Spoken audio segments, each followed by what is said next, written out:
बृहस्पति शुजात्यावाह। हे हंस वाहिनी ज्ञानदायिनी अम्ब विमलमति दे, अम्ब विमलमति दे।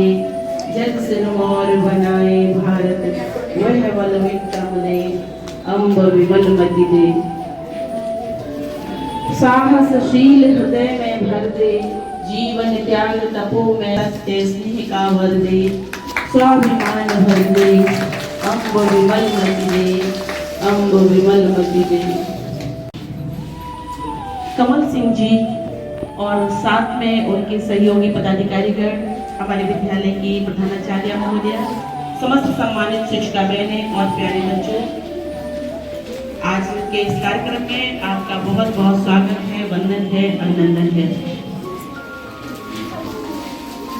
कार्यक्रम का निवेदन करना चाहूंगी हमारे आज के मुख्य अतिथि महोदय से कि वे आए और आज के मुख्य अतिथि महोदय का बुके देकर स्वागत और सम्मान करें। आदरणीय प्रधानाचार्य महोदय।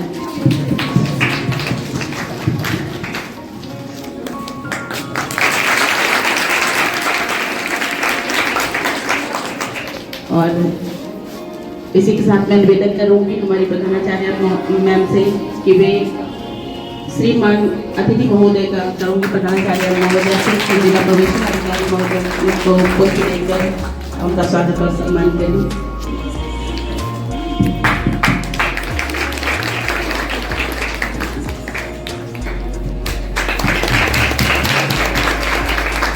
अब मैं निवेदन करना चाहूंगी प्रधानाचार्य मैम से कि वे माननीय मुख्य अतिथि का स्वागत और सम्मान करें।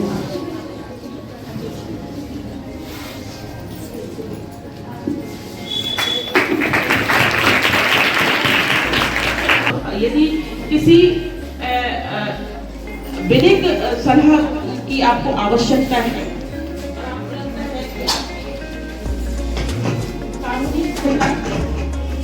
नहीं प्राप्त हो, अपने आप को असहाय महसूस करते हैं कि किस तरह से हम अपनी कानूनी मदद किससे लें, कहां से प्राप्त करें, तो इन सब की जागरूकता के लिए हमारे बीच में मौजूद हैं आज के हमारे मुख्य अतिथि माननीय अपर जनपद न्यायाधीश महोदय। तो वो आपको इस कार्यक्रम के संबंध में कोई भी व्यक्ति जाकर न्यायालय की कोई भी देख सकता है, चाहे उससे उस न्यायालय को मुकदमे का कोई मतलब नहीं है।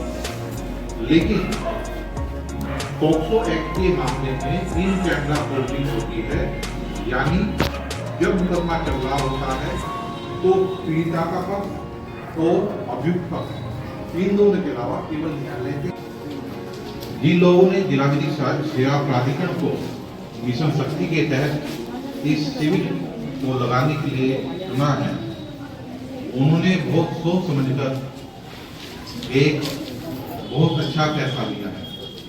देखिए मिशन शक्ति क्या है। मिशन शक्ति हमारी जो नारी शक्ति है, हमारी बहन है, बेटियां हैं, उनको सशक्त करने के लिए है। और कोई भी व्यक्ति तब तक सशक्त नहीं हो सकता जब तक उसको अपनी होगी, तब तक आपको ये भी पता नहीं चलेगा आपका कौन सा अधिकार प्रोटेक्ट किया जा रहा है और आप उसके खिलाफ कोई उपचार भी प्राप्त नहीं कर पाएंगे।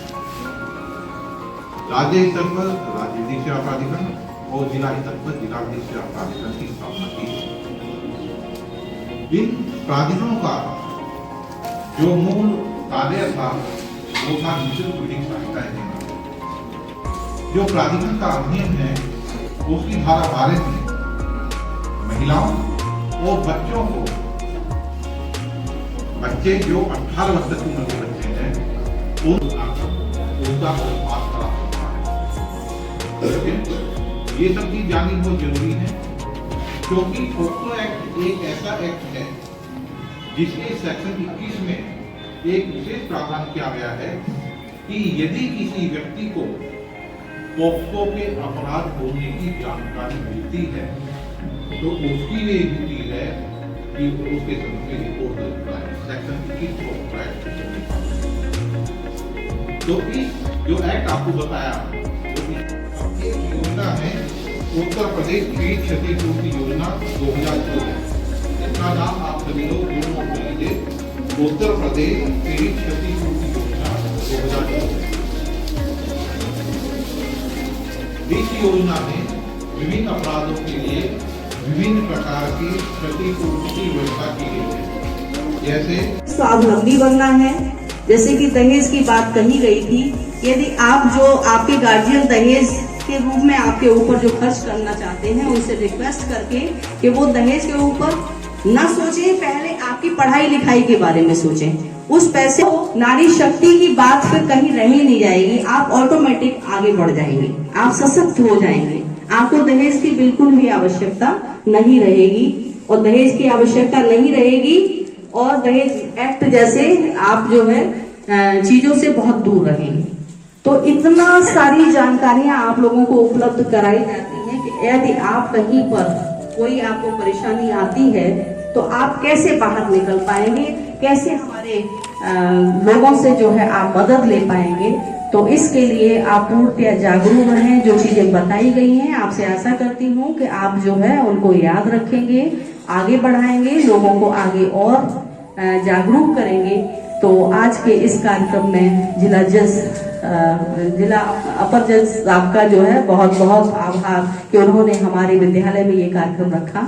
ये कार्यक्रम कल भी हमें सूचना मिली थी कि कल होगा, लेकिन बहुत बहुत धन्यवाद, बहुत बहुत धन्यवाद।